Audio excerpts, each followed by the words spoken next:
yung Yolanda talaga. Yun talaga yung pinakamalakas na typhoon na naranasan ko. Malakas, mabangis, mapanira, para siyang isang bangungot. Malungkot dahil yung mga pagkabahay namin nawasak lahat. Yung mga nyugan namin, palayan, halos wala kami makuha. Ang hirap. Noong panahon na yon, parang isip namin yung talagang katapusan ng buhay namin. Mahirap talaga, may kwento. Kikita mo, nahakbangan mo, patay. Halos matapakan mo yung patay dito. Matutulog ka dito, may patay.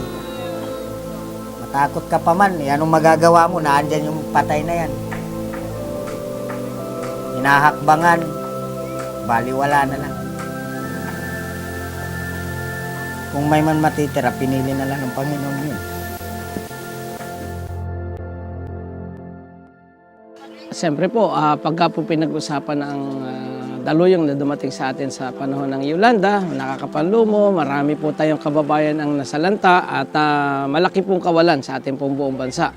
But after a year nang tayo po ay tamaan ng Yolanda, talagang bumangon at umaahon po talaga ang ating pong mga kababayan sa sakunang dumating sa atin.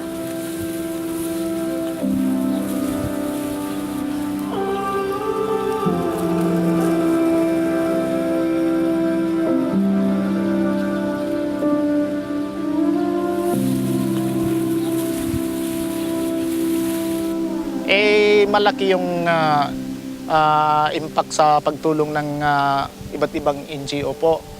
Lalo na't yung DA na sila ang nag-facilitate na mabigyan po ang ating mga farmers dito sa mga Yolanda survivor po. Hindi lang dito sa Alang-Alang, kundi sa buong Leyte po na nasira din sa Yolanda. Nakita namin na medyo hindi naman sila namang problema sa pagkain kasi nakaproduce naman sila ng bigas. Malaki sigurong impact sa farmers yun. Malaking tulong din na ibigay sa kanila yun. At saka nagpapasalamat naman sila na mayroon na silang pinagkakakitaan, mayroon kaming mga livelihood program na sila rin ang mga beneficiaries yung mga farmers namin. At saka yun, sa palagay ko po, kung wala dyan, walang mangyayari sa bayan namin po, kung walang mga assistance po. Isang beses pa lang ako nakaani nun. Yun, pambayad pa lang sa mga utang-utang. Pero okay na rin. Nakakaahon din. At saka ito, pangalawa na ito, na maani ko ngayon. Bali, nanggaling ito sa DE rin yung mga seeds na ito. At saka yung mga fertilizer. Yun, galing sa kanila din yun. Yung sa mga NGO na nag-donate. Malaking tulong naman. Kasi imbes na ibibili namin ng fertilizer halimbawa at saka yung mga seeds, magagamitan namin sa aming pang-araw-araw na pangungonsumo. Pero malaking bagay na rin po yung ay tulong. Ang mga naibigay tulong sa amin ng DE ay ito, corn. Marami pang ibang mga pananim, hindi pa namin natatanim yung mga vegetable. Pero malaking tulong ito sa amin, ma'am. Dahil alam namin, pagkalipas ng mga ilang buwan nito, talagang tutulungan kami, makakapag-harvest na kami nito. Yung ibinigay po sa amin ng Department of Agriculture, binigyan po kami ng abono, kamuting kahoy, tsaka yung pinakbit ba, yung talong, okra, ampalaya, saluyot. Ginawa ko pong intercrop. Yun muna yung inano namin, kamuting kahoy tsaka kamuti. Habang nag-aantay kami ng niyog. Yung ibinigay po sa amin ng tulong ng DE, na bigyan naman po kami ng ng benepisyo. Kagaya ng nagtatanim kami at nakakapagtinda ng yung mga naitatanim namin, na ibebenta namin sa palengke. At kung anong kailangan pa namin ayusin, mapaayos namin. Yung buhay naman namin sa pagkangayon ay medyo nakakabawi-bawi na ng konti, nakakaahon-ahon na ng konti. Itik. Malaking tulong sa amin yan kasi hindi naman yung itlog niyan, hindi na kami binibili. Samantalang wala yan. Magkano isa yan, magkano isa itlog ngayon. Pinamili namin ng ano. Kasi nga bigas eh. Kasi iniipon namin yun ng ano eh. Kasi yung unang itlog niyan, 5 peraso pa lang. Yung binta nun araw-araw, iniipon namin. Tapos binibilay namin bigas. Yan, nakakasahin na kami. Malaki. Kung walang PC, wala. Karari. Malaking panglagari, upa. Malaki talagang tulong sa amin. Salamat sa PCA. Maraming salamat. Siyempre, pag makatanggap kami ng sweldo, mayroon na kaming pambili ng kwan namin sa bahay. Kaunahan po, bigas, ulam. Yung sobra po, siyempre sa anak namin, pang-recess naman po. Sa araw-araw. Malaki to po, malaki. Malaki dahil marami pa ang mga puno ng nyug na lalagarin namin dito sa Region 8. Napakarami pang tumba na hindi pa inabot ng PCA operation. Sobrang tulong ng BIPAR para sa pamilya ko. Nagkadaking baluto, saka ang hanap buhay ko, okay. Diretso na. Hasta yan na. Talagang maligaya ako. Sa akin lang, talagang tuwan-tuwa ako. Gusto ko may balik yung dating buhay namin. Akala ko, yayaman na kami noon eh. Isang harvest ko lang, maniwala ko hindi. Kumita ko ng 50,000 sa loob ng 4 na buwan. Ngayon inaasahan ko talaga yung anak ko makakapagtapos ng kolehiyo. Ito po ay nakapagpakita na tayo ng mas masiglang pagtutulungan. So, kaya po kami nandito ngayong araw na ito is to have a better communication with the people.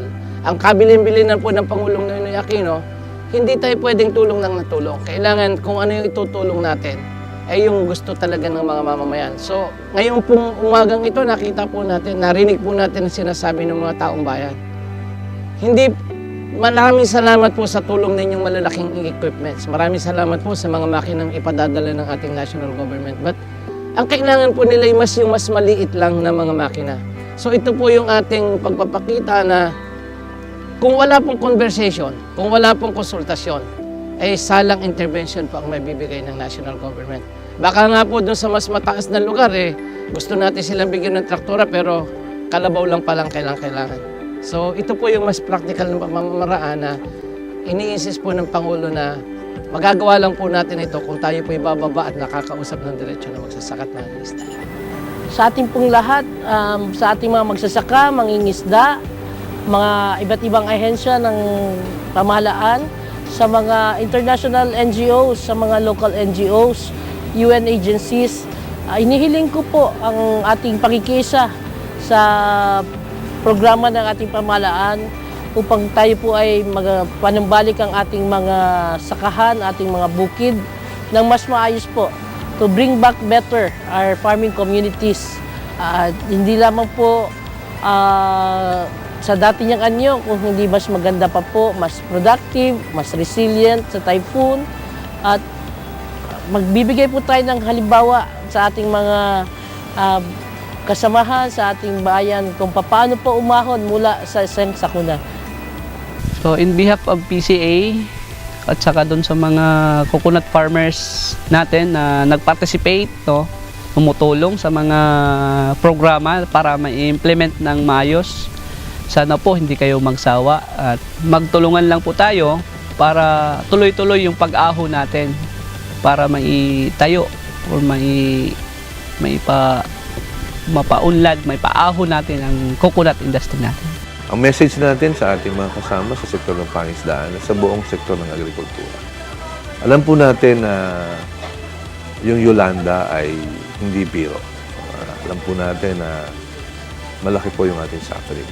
And what we can assure you is that your government will not stop until each one of us, each one of you, is able to be supported. Yun po yung pwede natin ipako sa inyo. Pangalawa po, gusto rin namin kayong congratulate in advance for your effort. Gusto po namin purihin kayo dahil sa pinakita niyong lakas at pinakita niyong kooperasyon. Kung wala po ito, hindi ko po alam kung paano tayo babangon sabay-sabay. So again, you have proven yourselves to be worthy of all the support that is being given not only by government of the Philippines, but by the entire world. So again, kasama po ninyo kami, kasama po ninyo ang inyong pamahalaan, sa ating po tutulungan, sabay-sabay po tayong aahon. Salamat din. Salamat, Pipa! Salamat din.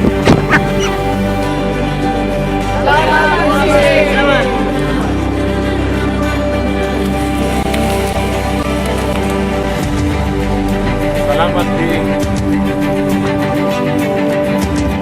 Salamat, Pipa.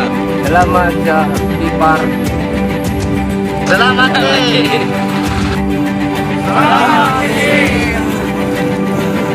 Salamat, Pipar. Salamat, Pipa! Salamat din. Salamat, Pipar. Salamat Pipar. Ha? Salamat na.